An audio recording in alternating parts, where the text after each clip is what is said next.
Hello, my name is Oliver Kiley, and I am the designer of Hegemonic, a new Space Empire game coming soon from Minion Games. Hegemonic is a game of galactic exploration, conquest, conflict, and cunning for 2 to 6 players, playable in 30 to 45 minutes per player.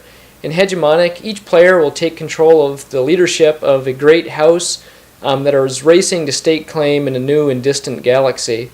Hegemonic is a 4X style game where players will be exploring new sectors of a galaxy by drafting sector tiles, expanding their empire's industrial, political, and martial systems by developing bases, exploiting unique technological advantages by managing a hand of technology cards, and of course exterminating their way to victory by destroying and attacking their opponent's bases and units.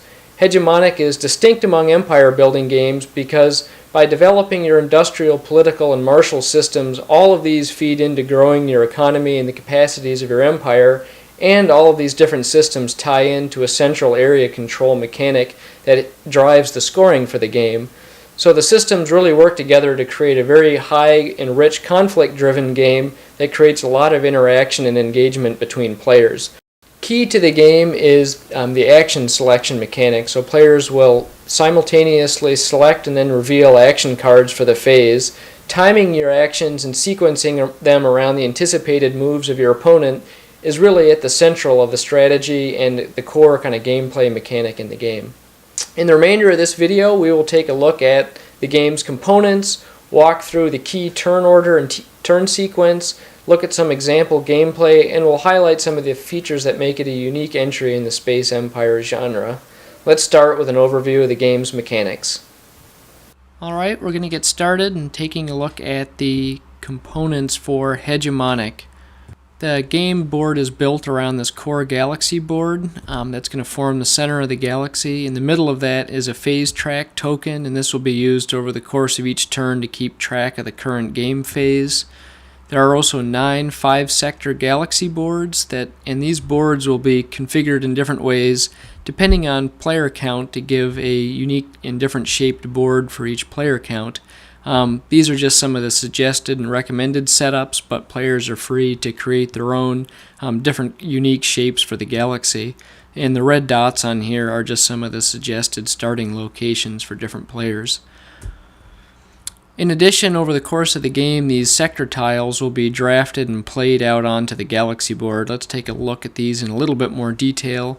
The sector tiles will include 3 different kinds of locations can appear on them. The yellow squares are industrial complexes. So there's a sector tile with a 1 industrial complex and then a power 2 martial outpost. Here is an example of a power 3 martial outpost.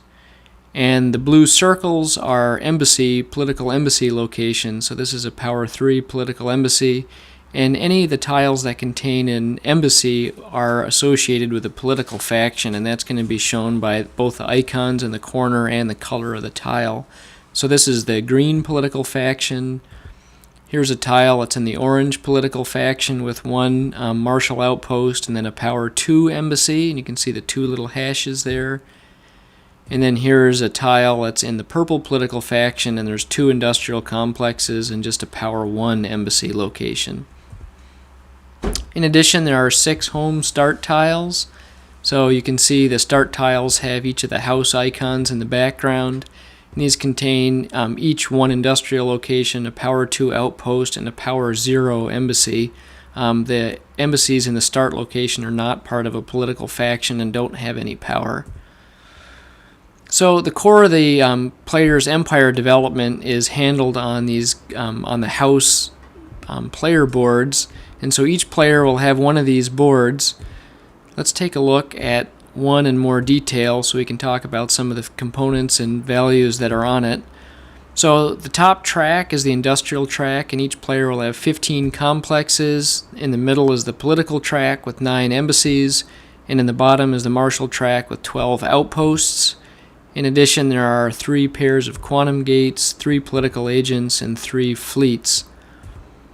Up at the top are slots for your advanced technology, and at the bottom is a slot for your house ability card. We'll talk about these a little bit later.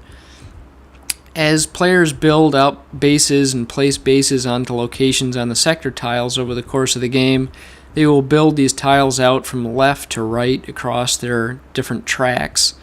And so, just as you can see there, the cost to build the next base along any of the tracks is the red number that you'd pay down below the different bases. So the next industrial complex to build would cost you 2, the next embassy 5, the next martial outpost is also 5. The yellow numbers at the top, during one of the phases of the game, you'll collect money for each of the different tracks, and so the yellow number, you take the highest yellow number in each track, and that's how much you'll collect, associated for the highest built base. And then lastly, the numbers that are revealed underneath the tokens are the retention limit, which is essentially how much money you can carry over from turn to turn. And you always use the lowest among any of the 3 tracks. So in this case, this player's retention limit would be 4. And lastly, each of the tracks has a different tier level as players build across. They'll go from Tier 1 to Tier 2 to Tier 3, depending upon which base is the furthest built. So you can see for Industrial, they're in Tier 1, and they're in Tier 2 for Political and Martial. And the tiers provide different benefits unique to each of the different tracks. The core of the gameplay really hinges on the action cards. So these are the backs of the action cards. And each player will have a set of 6 identical action cards: Assault, Industrialize, Politicize, Martialize, Subvert, and Discover. If you look at one of these in a little bit more detail, you can see the name of the action card at the top, Martialize, Action Allowance. Each action card lets players take up to 2 of the actions that are indicated on it. They can take the same action twice. They can take the actions in any order. So the actions are denoted in the boxes. So there's Action 1, in this case, lets you build outposts and fleets. Action 2 is a takeover action that would initiate a conflict between 2 players. And at the bottom is the basic action. We'll talk more about the specific actions later on. The big number at the top of the card is important because this is the order in which the action card is resolved. So we'll talk about that during the turn order. There are 54 technology cards in the game, and these are split up between industrial, political, and martial techs. And these technologies occur at Tier 1, so these are 3 example Tier 1 cards. There are Tier 2 cards and Tier 3 cards that get progressively more powerful. All in all, there are 8 different technologies within each of the 3 branches that you can advance, and there's, of course, multiple copies of these to get up to 54 cards. So just an example of one of the technology cards. The name of the technology is listed at the top, the technology tier level, the cost to advance this technology and take advantage of the benefit, the technology effect when it's advanced, and then the 3 big numbers at the bottom are power levels, power bonuses that are used in conflict. Depending upon what kind of conflict's being used, you'll be able to add those values into your strength in a conflict. Here's the back of a technology card for reference. There is the score track. So this will be similar to other games where players will move their score track tokens along the track to keep track of their current score. And some of the other components, there are cap tokens. So caps is the single currency used in the game. It stands for capacity. And it's basically your empire's ability to build or do anything. There's the Arbiter token. This functions as both a first player token, and also the Arbiter has special abilities in resolving turn order during the game. There are 6 optional house ability cards that players will use that you can see here. And then, of course, the rule book. So we're going to switch gears and show some of the setup and how the setup process works for the game and give a little overview of that. So this is a hypothetical 4-player game. A 4-player game uses 6 of the galaxy board regions and 1 central core board. So each player will take their player board, and then each player will take their hand of action cards. So next key piece will be to shuffle up the technology cards, and then we deal 5 of those to each player. So players essentially have a hand of their action cards and then a hand of 5 technology cards. We'll determine a player to start the game as the Arbiter. So in this case, the blue player, House Daedalus, will start with the Arbiter. Next, we give each player their start tile, and then we take the sector tiles and create a draw stack. And in this game, what you do is you select out randomly 8 tiles per player from the stack, or from the pool of total tiles to put into the draw stack. So in this case, with 4 players, 4 times 8, there'll be 32 tiles in the draw stack. We'll shuffle those tiles and then deal 2 to each player. And then starting with the arbiter and going around the board, each player will place their home sector on one of the different regions of the board, and this is where you can use those the red dots on the recommended player setups to give a nice balanced start. Then each player will put the first base of each type onto their start board, as you can see here. So the first complex, the first outpost, and the first embassy. After everybody has done that, again starting with the arbiter, they'll choose one of the tiles in their hand and place it onto the board. They can place it anywhere, but usually you'd want to place it in a position where you could expand into another board. And then lastly, everybody takes the remaining tile and will discard it into the middle to form the sector pool. Put out the remaining cap tokens. And at that point, we're ready to switch over and to look at turn order. So for turn order, for a broad overview, it proceeds through 6 different phases. There's the collection phase, where players earn income. Exploration, where players will be drafting tiles and placing them out onto the galaxy board. Phases 3, 4, and 5 are 3 action phases, where players are selecting and simultaneously revealing their action cards and performing any of the allowed actions that are listed on them. And then the last phase is arbitration, where we'll determine the next arbiter and also pay any of the upkeep costs for our empire through that retention limit. So jumping here back to our example, so here's how the game looked after we got it all set up and we're ready to do collection on the first turn. So as a point of example here, here's how the blue player, House Daedalus' player board would look at the start. You can see the first base of each type has been constructed. So they collect caps equal to the yellow number under each of those furthest most constructed base. For each of the different systems. So they collect 2 plus 3 plus 4 is 9 caps. And everybody's player board will look like this. So everybody collects 9 caps at the beginning of the game. So they take their money, and that's it for collection. So for exploration, this will start with the arbiter, and there's 2 phases. First, the players will draw a new sector tile, add it to the pool, and then choose any of these tiles and place it out onto the board. And then the second thing that they'll do is they'll draw a new technology card into their hand, and then they have a choice to either discard another technology card, or which could be the one that they just drew, or they can choose to advance a technology by paying its cost. So in this example, blue has chosen to advance their technology card, and they would place that in a slot. And in this case, they would pay the required cap cost of 1 for advancing a Tier 1 technology. So play moves on to the green player. They draw a tile, place one out onto the board, draw a technology card, and this player's chosen to just discard one from their hand, so they're back down to 5. Play moves on to the purple player.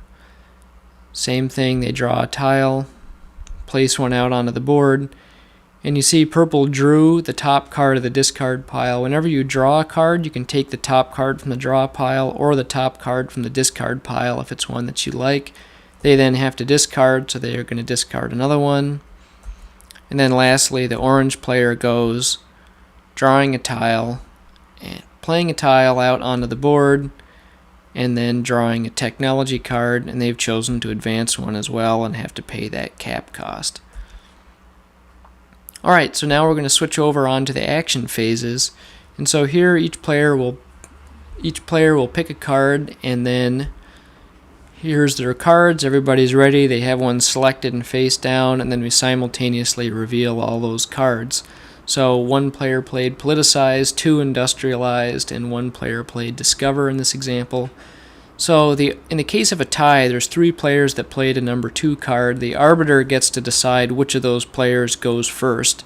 And in this case, they chose to have purple go first. So purple will go first among the players playing a 2 card.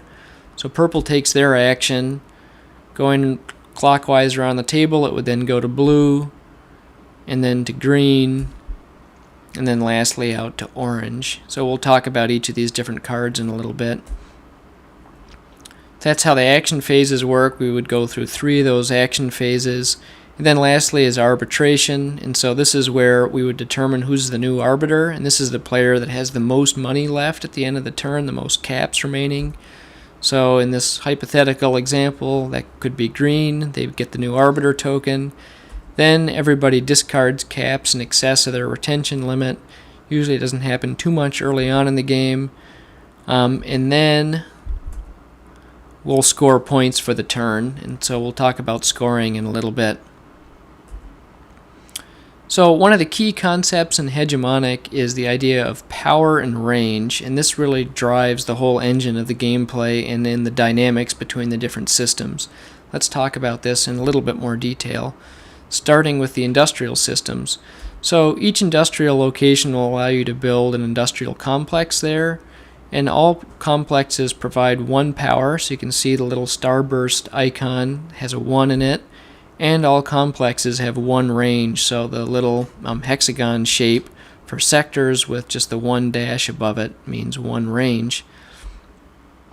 So 1 range basically means that the area of influence around this complex where it can initiate its actions is up to 1 sector tile away from its current location. So this complex could reach into any of those different locations.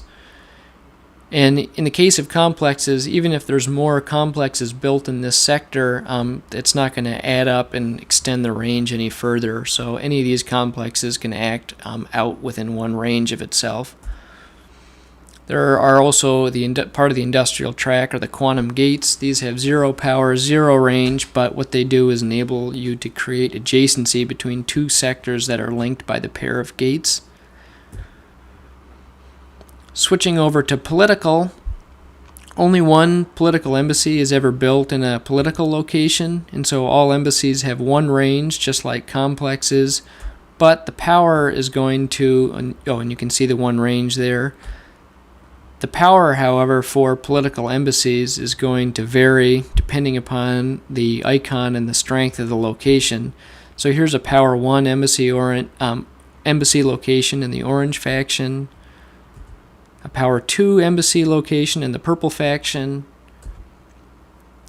and a power 3 embassy location in the green faction. So you can see the additional hash marks and additional lines radiating out to kind of indicate that higher level of power in addition to the small icon there. Agents have 1 political power and 0 range. So things with 0 range mean they can only target and influence things within the sector that they're located at. So let's look at Marshal. The Marshal system works a little bit differently. You'll build your outposts, which are the triangles, into the red triangle locations. This is a power 1 Marshal outpost, and so a 1 power outpost actually has 0 range, so it can only influence within its own hex where it's located. Here is another outpost, and this is a power 1 to 2 Marshal outpost, which means that you can essentially stack outposts on top of each other, and the range is 0 to 1. So in this configuration, this outpost has 1 power and only 0 range. A player could build another outpost stacking it up on top, and in this case they would now have a power 2 outpost with 1 range that would extend out. And then for the power 3 outpost location, here's 1 to 3, range is 0 to 2. They could build and stack up 3 outposts on this location and could reach out 2 sectors away. The Marshal fleets have power of 1 to 3 depending upon what tier level you're in for your Marshal system, and 0 range just like agents. Now we're going to take a little look at the action cards and a little bit of a breakdown of how the actions work. So there are 6 different action cards. Here's the assault action. This one is number 1 and would go off first. And again, each action allows you to take up to 2 actions of those listed on it. This top action is a destroy action that's going to initiate a conflict and allow you to use one of your base types to attack bases of different types. The subvert action functions much the same way, but the action is a takeover action, so instead of destroying a base of an opponent's, you'll actually take over their base. Then there's the industrialized card, the politicized card, and the martialized card. These are all the core kind of base building cards that players will use to expand their empire. These are all occur at number 2. So at the top of each of these actions is a build, and in this case it's going to let you construct bases and units, and so on the martialized card it's going to let you make outposts or fleets. Each one of these contains a takeover action that's against the base or system of the same type. So this kind would let you use a fleet to attack somebody else's outposts and fleets. And then all of the action cards shown so far have a basic action on the bottom that's going to either let you take 2 caps or draw and then discard or advance a technology card. So you can take one of those 2 choices.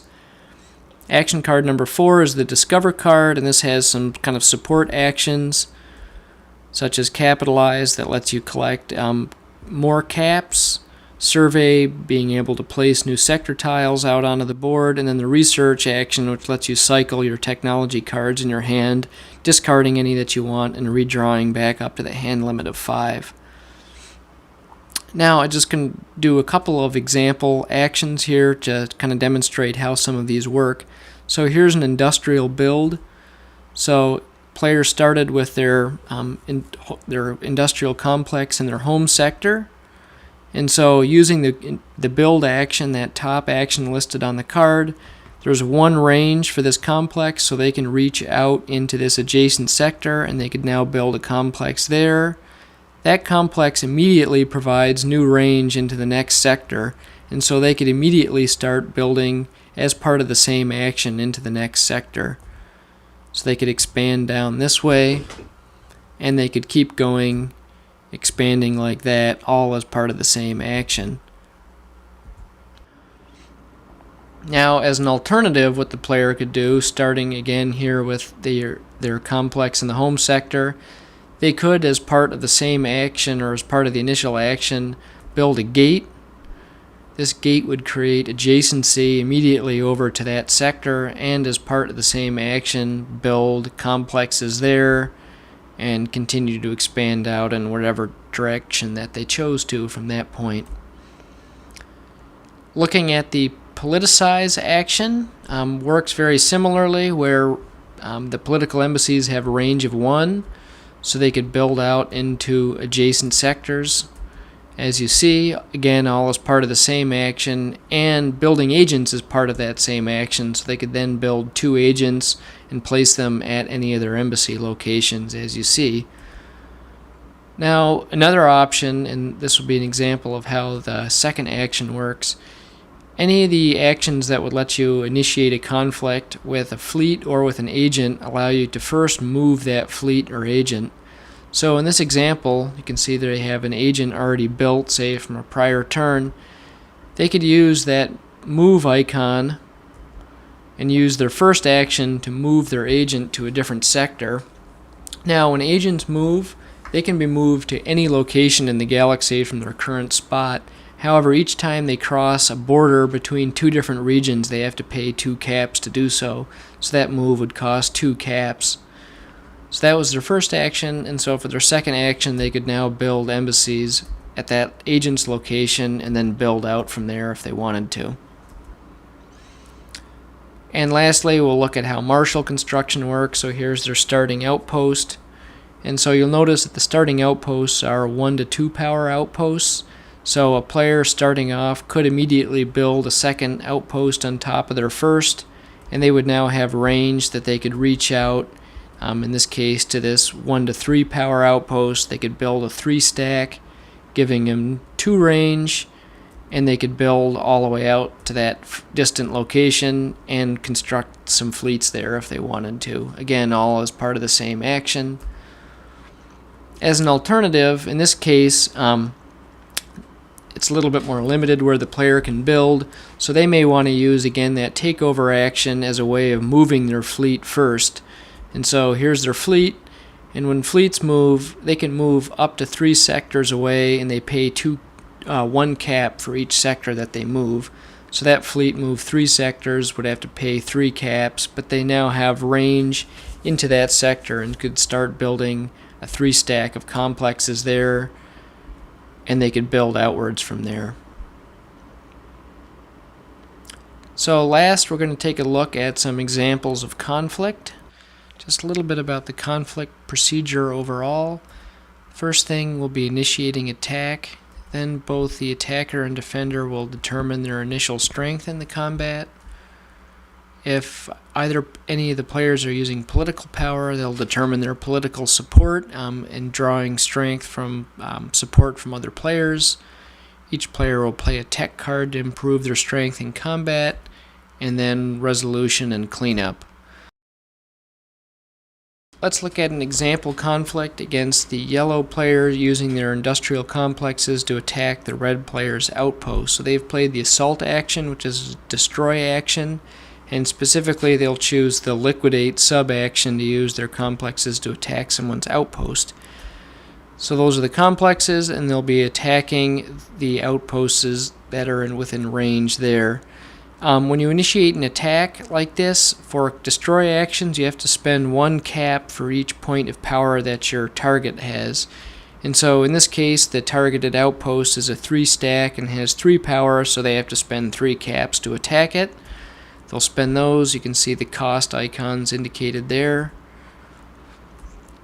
Now we want to look at how these different complexes will pool together and aggregate their strength in order to attack these outposts. So first of all, the 3 outposts in that group that are attacking combine their strength and attack as one single entity.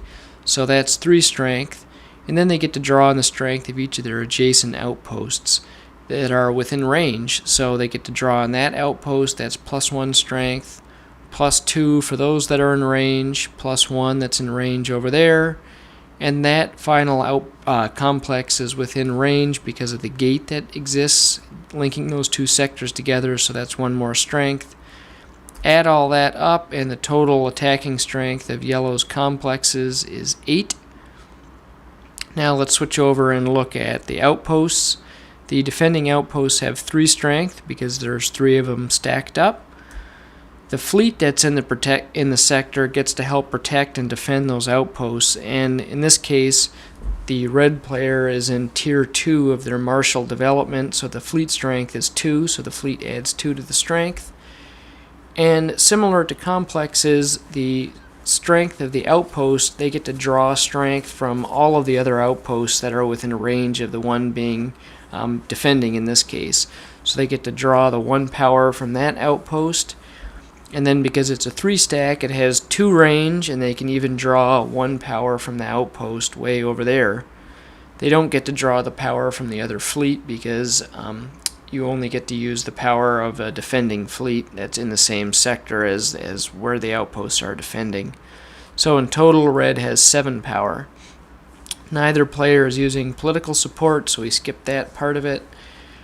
And then so lastly, the players will play a technology card. And so each player will select a technology card from their hand, and then they will simultaneously reveal those cards.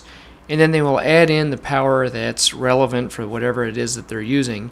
So yellow is attacking with industrial, so they take the industrial power and add it in from their card that they played and add it to their 8. So in this case it's 7, and their total strength in combat is 15. Red takes the power that they had in the conflict, which was 7, and add the 6 on their card to it, and their total strength is 13. So yellow wins the fight, red loses. So with red losing, all of their complexes are destroyed because this was a destroy action, and their defending fleet that participated in the attack, or in the defense, is also destroyed and removed from the board. So that was one conflict example. Let's take a look at one more example using political power. Okay, in this next example, the red player has played the subvert card, which will allow them to take over an opposing player's base. And in this case, they're going to use their military power to take over blue's embassies. and so they're going to use the invade action here. And firstly, what they'll do is they'll use the action to move their fleet 2 sectors in to attack the highlighted outpost there. And so they have to pay the 1 cap per sector that the fleet moved, and in addition they have to pay 2 caps for each point of power that their target has, which in this case is 3 power for the level 3 embassy that's there, so they'll have to spend an additional 6 caps. Now, in order to determine strength for military, what ends up happening is that the fleet that's attacking can draw power from 1 outpost that's within range of the fleet or has range extending over to the fleet. So in this case, they're going to draw power from the level 3 outpost that has range reaching them. The fleet that's attacking itself has 2 power. They get to draw the 3 range from the outpost that is going to support them in the attack. And then the strength of this outpost is also supported by all of the other outposts that are in range and the fleets that are in its location. So they also get to add +2 power for the fleet that's there, +1 power, 1 power, and 1 power for the other outposts that are in range. So in total, red has 10 points of power that they can apply in their attack. Now let's take a look at blue and how political embassies work, because they're a little bit different. Political embassies, instead of drawing power based on adjacency, they draw power based on all of the other factions that are in the same political faction, all the other embassies that are in the same color tile, essentially. So their defending embassy has 3 power. Their fleet their agent that's in that sector has 1 power. And then the strength of all the other purple embassies that they have is also added into their defensive strength. So they also have +2 for that embassy. And then the embassy way down there also provides its 1 power in defense. In total, blue has 7 strength in the conflict. So there aren't any other players involved in this conflict, so we'll skip the political support step. So we go on to playing technology cards. Each player selects a card, they flip them over, and then add the power. So red has 10 power, plus they add 6 because they're using martial power, and they have 16 strength. Blue has 7 power, plus 8 for the political power listed on that card, for a total strength of 15. So in this case, red wins the conflict. It's a very close conflict, 16 versus 5. But red manages to win. So now what happens in this case, the defending agent is destroyed, and now because this was a takeover action, blue's embassy is removed and red gets to place one of their embassies free of cost into that location. So the attack can be expensive, but if it succeeds, you get essentially a free build out of it and an opportunity to take over that location. Last, we'll take a look at an example of how a round or a game turn would be scored in Hegemonic to give you a sense of the kinds of things that you want to be looking for as you build and plan out your attacks and try and figure out how you can get the most points each turn. This is going back to our 4-player example a few turns later. This is what the board might look like. Scoring in Hegemonic is based on base power, and players will compare the amount of power they have in bases in each of the different regions and score 6, 3, or 1 points for first place, second place, or having other presence on the board. Exclusive power is 2 extra points, and you get an extra point if you have power on the core board.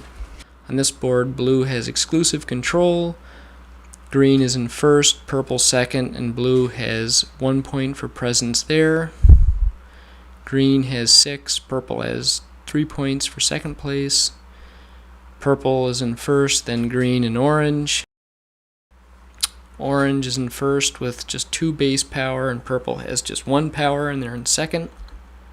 You can see the power there for orange in first, blue in second, and green has presence. And then lastly, the core board with the extra +1 points for people that score in that board. And then there are the totals. So blue has 19, green has 18, purple has 16, and orange has 14.